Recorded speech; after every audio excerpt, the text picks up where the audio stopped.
todas essas coisas, essas palavras perante o povo, Jesus entrou em Cafarnaum.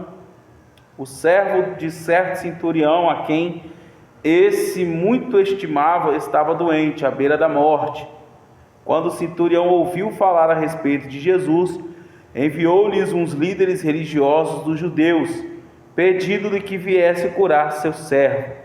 Chegando eles a Jesus, rogaram-lhe muito, dizendo: é justo que lhe faças isso, porque ama a nossa nação e ele mesmo construiu a nossa sinagoga. Então Jesus foi com eles. Ao chegar perto da casa, enviou-lhe o centurião uns amigos para lhe dizer: Senhor, não te incomodes, pois não sou digno de que entres em minha casa.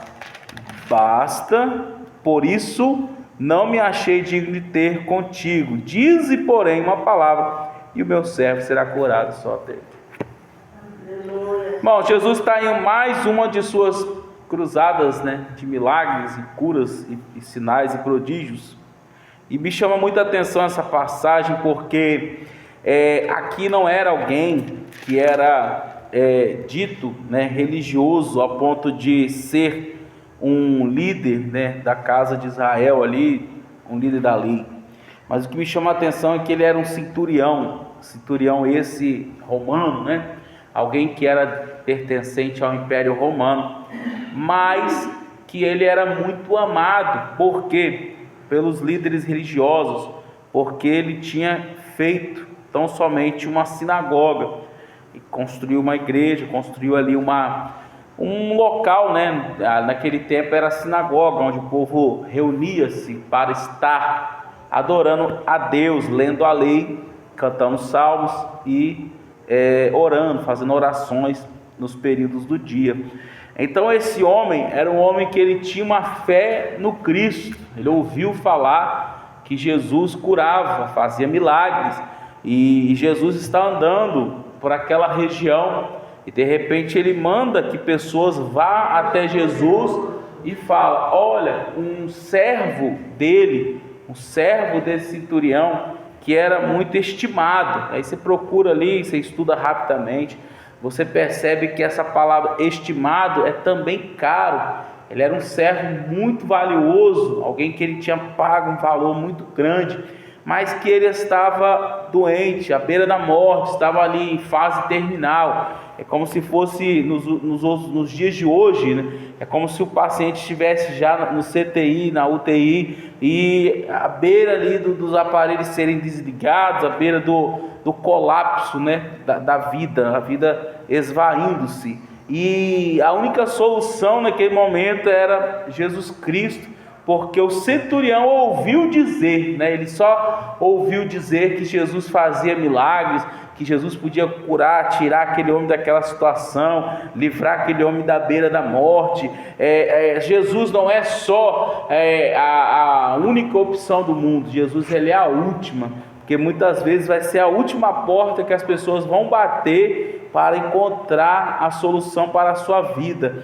Então Jesus, quando ele ouve falar, ele envia os líderes religiosos. Os líderes religiosos falam: esse homem é um homem muito amado por nós, porque ele fez uma sinagoga, ele nos deu uma congregação ali, a sinagoga, e também ele entende que ele era um homem digno, Muitas vezes as pessoas procuram milagres, mas não entendem que elas são indignas de estar perto de Jesus. O próprio Pedro, quando Jesus realiza um milagre, ele olha para Jesus e diz: afasta-te de mim, porque eu sou um homem pecador. E este homem também tinha essa fé. Então ele envia amigos, pessoas próximas, para dizer: não precisa vir aqui em casa não precisa entrar dentro da minha casa, porque eu não sou digno de receber o Senhor dentro da minha casa.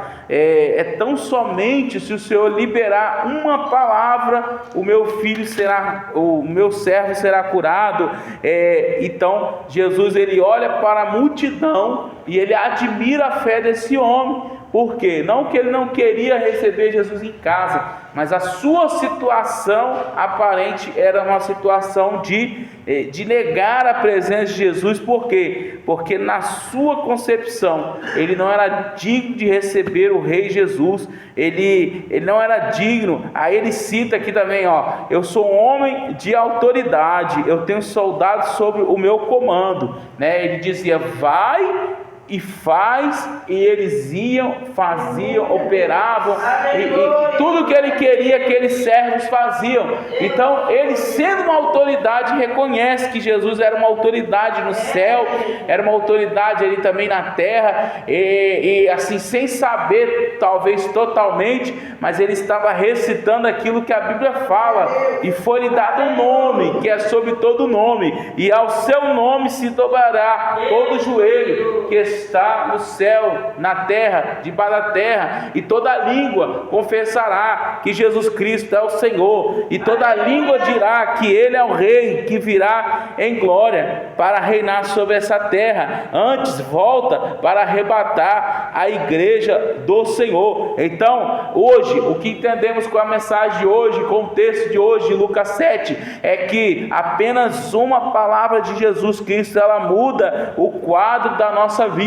À beira da morte também fala do momento em que o homem se encontra muitas vezes no pecado. Por quê? Porque o pecado traz a morte é a divisão, porque quando o homem morre, ele morre e acabou, já não tem mais uma solução para ele. Então aquele homem estava à beira da morte, mas não tinha morrido, e o Jesus, ele disse assim, olha, não achei fé em Israel, porque ele viu um povo, uma multidão que ele tinha que andar, ele tinha que tocar, ele tinha que multiplicar pão, ele tinha que multiplicar peixe, ele tinha que fazer tudo, como diz o ditado, o populacho, ele tinha que fazer das tripas o coração, e muitas vezes eles não criam. Aí vem um homem de uma cidadania romana, um homem que não tinha nenhum convívio com a nação escolhida de Deus, e ele fala, não preciso nem que o senhor entre na minha casa. Não é que esse homem rejeitou a presença de Jesus na casa dele, não, é porque ele se sentia indigno, mas ele tinha aquela fé, e ele entendia que tão somente uma palavra, nós às vezes andamos por fé e por conta dessa palavra. Tem crente que diz, Jesus não fala comigo, Deus não fala comigo, Deus está mudo, mas não lê a Bíblia. Se a boca de Deus estiver fechada, como que Deus vai falar? Aí quer uma resposta, quer um profeta. Aí muitas vezes houve um profeta sim, um profeta falso, como temos visto aí esses dias, sendo a internet bombardeada de pessoas que uns falam, outros não falam, e está sendo uma bagunça. A palavra de Deus tem sido escandalizada, porque muitos têm brincado de ser crente, brincado com o dom que Deus deu. Aí assim, hoje você abre a internet hoje e está lá a chacota, né? Pessoas fazendo chacota com língua estranha, fazendo chacota com os dons de Deus, sendo que dons de profecia, dons são de Deus. Deus deu dons à sua igreja. Efésios 4:11 diz, e ele deu uns para isso, para aquilo, deu 5 ministérios da igreja e deu dons aos homens. Quer dizer, hoje a gente olha as pessoas julgando e sem conhecer, pessoas que não sabem nem o que é dom, que não sabem nem o que é língua estranha. E hoje você vê pessoas que não creem mais na palavra. Deus vai mudar a sua história, Deus vai mudar a sua vida, Deus vai te dar um carro, você vai dar uma casa. Isso é muito baixo, isso é muito assim, baixo. Por quê? Porque tudo isso acaba. Deus pode nos dar uma casa nova, um carro novo, mas vai chegar uma hora que nós iremos envelhecer. Se Jesus não voltar, nós iremos morrer, e daqui a 50, 60, 70 anos, outras pessoas estarão na casa que a gente construiu.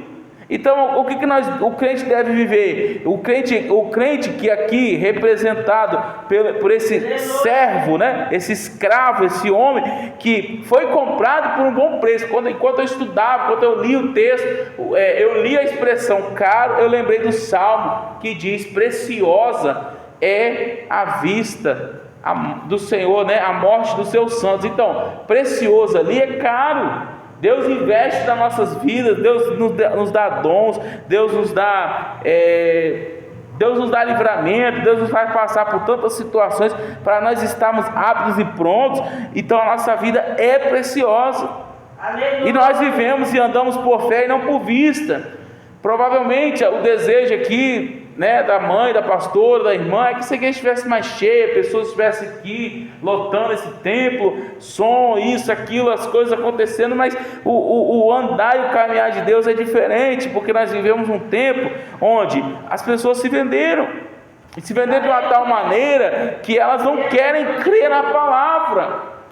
O centurião me ensina, mesmo ele não sendo judeu, ele me ensina que ele viveria, na verdade, não era nem para ele a bênção, ele é aquele que manda os servos buscar a bênção para outro.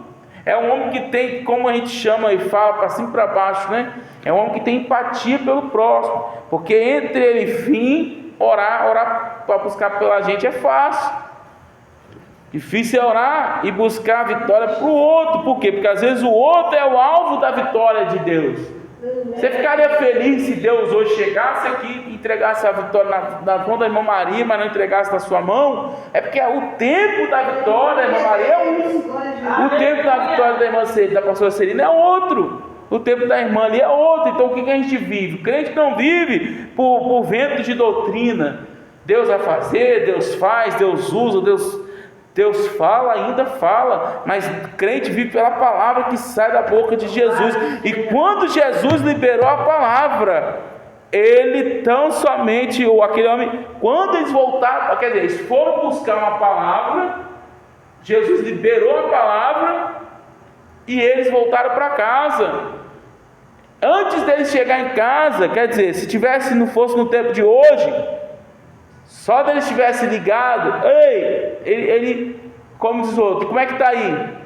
Jesus, ele libera a palavra no meio do momento ali, porque ele vai, ouvindo isso, Jesus se maravilhou dele, voltou, ele só falou, nem Israel achei tanta fé. Lucas não relata o momento que Jesus vai falar a palavra, ele só falou, nem Israel achei tanta fé. E quando eles voltaram, eles acharam aquele servo curado. Então pode ser que hoje, quando você escuta essa palavra simples, uma palavra rápida, mas uma palavra que quando você escuta, pode ser que hoje seu problema seja resolvido na sua casa. Pode ser que o demônio que foi, visto correndo aqui, seja um dos que correram da tua casa, da tua família, seja um problema que seja resolvido. Por quê? Porque nós não andamos por vista, a gente anda por fé. O mar não se abriu quando o povo estava fora. O mar se abre quando Moisés pisa, e depois que Moisés pisa, o povo vai atrás. Mas por que o povo entrou e Moisés também entrou? Porque Moisés tinha um cajado na mão que tinha virado cobra. Deus já tinha mostrado que estava com ele. É a chave de madeira que abre porta d'água. Aí Deus já tinha mostrado para Moisés que estava com ele. Moisés, então, ele olha ainda para cima, porque muitas vezes a gente sabe que Deus é conosco, mas a gente olha para cima perguntando o que vou fazer. Aí Deus dá aquela resposta para Moisés: por que você está clamando para mim? Só marcha. Por que você está clamando para mim? Diga o povo que siga, né? Logo depois Jesus, no capítulo 11, a ressurreição do filho de uma viúva.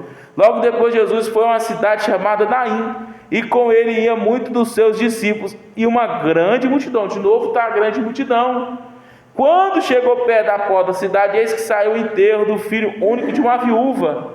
A viúva de Naim também tinha um problema em casa, que na verdade o problema dela já não estava em casa. O problema da viúva de Naim já estava andando na rua. O problema da viúva de Naim já estava seguindo com um cortejo, uma multidão, o caixão aberto e as pessoas olhando e dizendo: já era. O conceito de uma viúva antigamente era bem pior do que hoje, que hoje em dia as viúvas, as mulheres têm uma independência muito maior.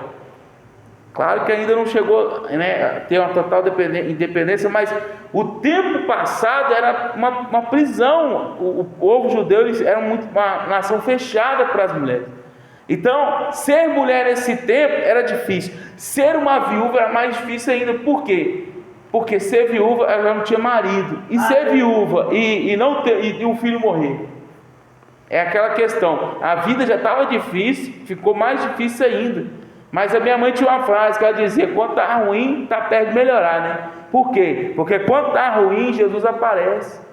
Às vezes você não está vendo que Jesus apareceu, mas Jesus já está na cidade, já está saindo, já resolveu o problema de um e está vindo para resolver o problema de outro. E quando ele está vindo, ele topa com aquele pessoal com o caixão aberto e aquele cortejo, e ele vê uma mulher chorando. E de repente ele olha para aquela mulher com íntima compaixão e diz: não chores. Por que você está chorando tanto? Não chora não, se alegra. Muitas vezes a gente quer chorar, bem-aventurados são os que choram, mas a alegria do Senhor é a nossa força. Então nós devemos botar um sorriso no rosto, olha para o irmão do lado e dá um sorriso para ele, abre as canjicas assim, ó. Abre as canjicas aí, por quê? Porque o diabo ele quer muitas vezes nos ver só chorando. Ele tem prazer que vê nós chorando. Claro, diante de Deus a gente tem que chorar, mas diante de Deus também a gente tem que se alegrar, porque Davi vai dizer: torne a dar-me a alegria da salvação. Quem está feliz aqui essa noite?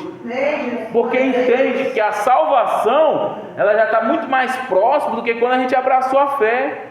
A salvação ela já está muito mais diante de nós do que quando a gente abraçou a fé, porque Jesus está voltando e com ele vai vir um galardão, e o seu galardão é alegria e amor. Estaremos diante da presença de Jesus para todos sempre, nos alegrando no rio da vida, nas ruas de ouro, no céu dos céus, nos céus preparados para os santos, que ainda não é as ruas de ouro, é o céu dos céus, onde nós iremos morar para sempre com o Senhor. Lá não vai ter sol, porque Deus iluminará. Não vai ter noite, porque noite é para, como diz o outro, é para descansar um pouco cansado, mas lá o cansaço não vai existir. Lá não vai ter choro. E como essa mulher estava chorando, por quê? Porque ela tinha perdido o filho. Mas um dia o próprio Deus virou as costas para poder não chorar, porque se o próprio Deus chorasse, num sentimento de ali ver o filho na cruz, provavelmente ele destruiria o mundo. Então Deus vira as costas, e até Jesus não chora na cruz. Por quê? Porque ele sabia que a alegria, por causa da alegria que lhe estava proposta, ele suportou a cruz em silêncio. Em alguns momentos ele responde para o ladrão que queria, não perdeu tempo. Jesus não perdeu tempo com aquele que estava falando para ele descer da cruz, ele não deu nem assunto, ele falou com aquele que queria. E por conta da alegria, essa parte do choro aqui, ele diz: não chores. Colocou a mão no caixão e disse: eu te digo, levanta-te. O mesmo Deus que tem poder para falar para de chorar, é o mesmo Deus que vai dizer: levanta e anda, seja o que for, problema, filho, casa, o que for que você estiver colocando diante de Deus. Então creia no Senhor, se alimente da palavra, leia essas palavras como se as palavras fossem o seu manual, como se isso aqui fosse o jornal de ontem, de hoje cedo, desculpa. Isso aqui é mais atual do que você pensa e tem poder para salvar a sua alma. Por quê? Porque quando você não lê a Bíblia, você vai ouvir quem? Satanás. E ele vai falar o quê? Vai falar a Bíblia. Diga que Satanás pregar a palavra de Deus, eu mudo meu nome. Ele não vai pregar a palavra de Deus, ele não vai pregar a Bíblia, ele vai pregar contra, ele vai falar assim: ó, Deus te esqueceu, Deus não sabe, Deus não está te atendendo, Deus ele não quer você, Deus não te ama. Então assim, é esse tipo de sentimento que ele tenta colocar na nossa mente. Porém, Jesus é maior do que tudo. Jesus falou: examinais as Escrituras, porque vós cuidais ter nela a vida eterna. A maior revelação é a palavra de Deus, é ela aplicada. Tiago fala: aquele que não tem sabedoria, ore e peça a Deus que dê sabedoria. Então, que o Senhor possa abençoar a sua noite, abençoar a sua casa. Jesus ele tem poder, né? Para fechar. O mesmo Deus que diz: não chores, é o Deus que tem o poder para levantar, seja o que for. Levanta, fique de pé, feche teus olhos. Eu quero fazer uma oração. Amado Deus, eterno Pai, Deus bendito, Deus de toda a terra, Tu és santo, poderoso, digno de toda a honra e toda a glória. Pai, neste momento, Jesus, eu clamo a Ti. Jesus, eu clamo pela Tua igreja, pela Tua noiva.